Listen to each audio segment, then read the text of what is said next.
Hi friends! Yesterday when we were reading Magic Treehouse book number 8, Midnight on the Moon, Jack and Annie were on the moon and we're getting all suited up. Let's see what happens now as we keep reading. Chapter 5, hang on.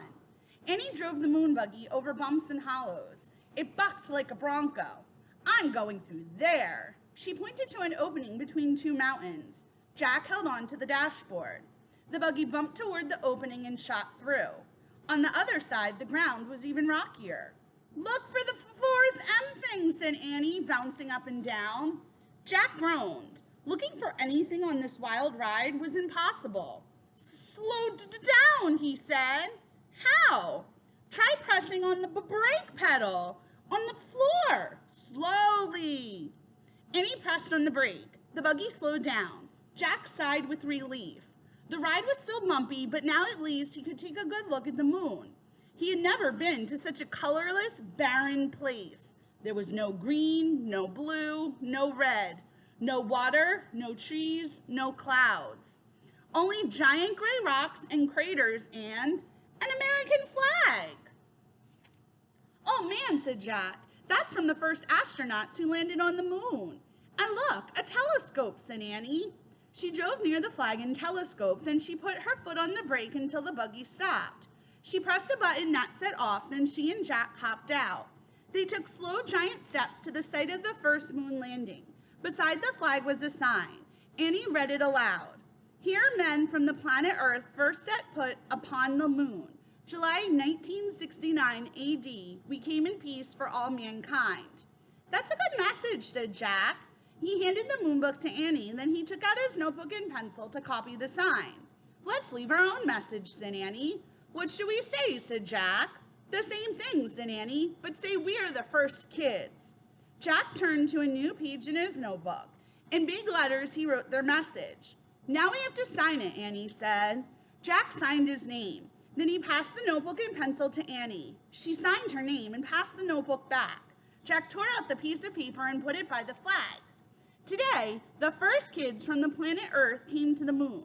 We come in peace for all children. Jack, Annie. No wind would ever blow the message away. No rain would ever fall on it. It would be there forever unless someone moved it. Thinking of forever made Jack feel dizzy. He shook his head to clear his thoughts. Then he remembered the time. Had 2 hours passed yet? I wish I had a watch, he said, standing up. We might be running out of time. Oh, wow, a moon man, said Annie. What? Jack turned to look at her. She was staring through the telescope. Jack walked over to the telescope, and he stepped aside so he could look too. Jack gasped. In the distance, something was flying above the ground. It looked like a giant man in a spacesuit. All right, friends, time to think. Do you think he's a friend who's going to help Jack and Annie, or a foe who wants to hurt them? Why do you think that? Well, let's keep reading and find out. Chapter 6, High Jump. Who is that, said Jack. I don't know, said Annie, but we'll soon find out. She started waving. No, said Jack. He grabbed her arm. Let's go back to the base before he gets here. Why, said Annie. We don't know who he is, said Jack. We don't know if he's friendly or mean or what. But we can't go back, said Annie. We haven't found the fourth M thing yet. We won't be able to go home. It doesn't matter. We can lock the door at the moon base until he goes away, says Jack. Then we can get new air tanks. What do you think? Should they go talk to the person like Annie thinks? Or should they go lock themselves away like Jack thinks? All right, let's keep reading and see what they do. Jack hurried to the moon buggy. Come on. He jumped into the driver's seat. Annie gave a little wave to the dot in the sky, then she climbed into the moon buggy.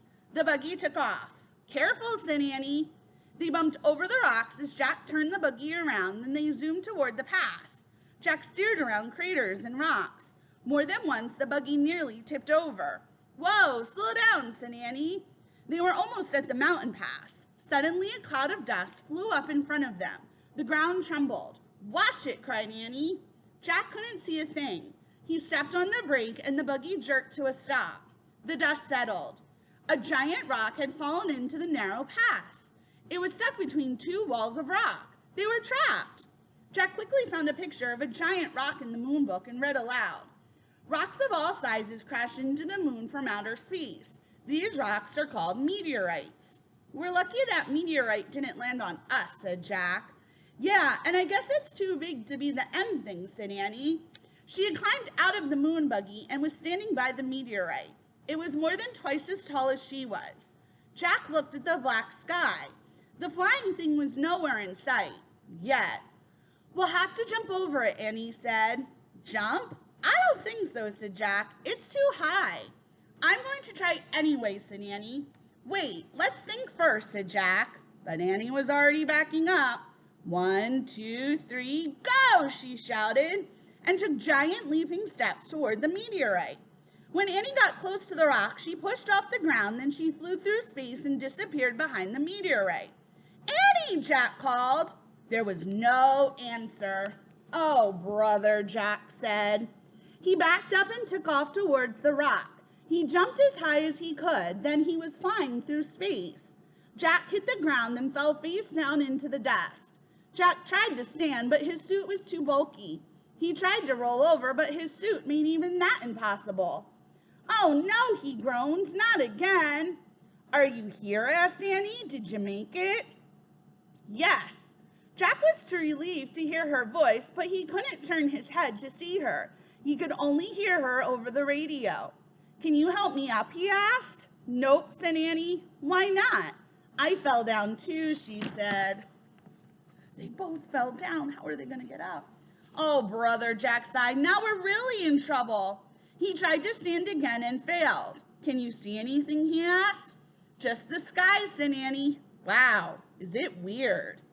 I'm worried about our air tank, said Jack. I feel like it's between 2 hours. Jack, said Annie. And what about that moon man, said Jack. Where did he go to? Jack, whispered Annie. What? He's here, she said. The moon man is here. What? He's standing above me. Dun, dun, dun. Well, friends, you'll just have to tune in next week. See what the moon man does. Bye.